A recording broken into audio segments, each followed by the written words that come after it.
ఎందుకు దేవుని సన్నిధికి దూరం అవుతున్నావు?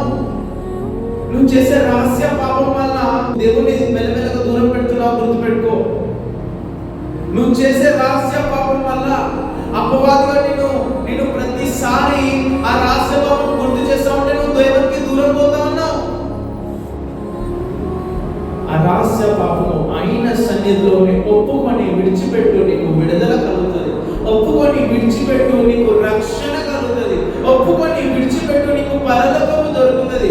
ఒప్పుకొని విడిచిపెట్టు, దేవుని దగ్గర నీకు రిలేషన్షిప్ పెరుగుతుంది. కానీ ఒప్పుకొని నువ్వు విడిచిపెట్టలేదనుకో ఏమవుతుంది? దేవునికి దూరం అవుతావు. దేవునికి దూరం అయిన తర్వాత మెల్లమెల్లగా అపవాదిగా నీ ఛాయలో ఇంకా పడిపోతావు. అది దేనికి తీస్తుందంటే నరకానికి దారి తీస్తుంది, డిప్రెషన్కి దారి తీస్తుంది, యాంగ్జైటీకి దారి తీస్తుంది. నీకు నీ మనసులో మనశ్శాంతి ఉండదు, నీ మైండ్లో మనశ్శాంతి ఉండదు. నువ్వు ఆలోచించే విధానం మారుతుంది. చూడండి, దేవుడితో ఉండి చూడండి, దేవుడితో రిలేషన్షిప్ గడిపి చూడండి, దేవుడితో సహవాసం గడిపి చూడండి. అప్పుడు మీ ఆలోచన విధానం మారుతుంది.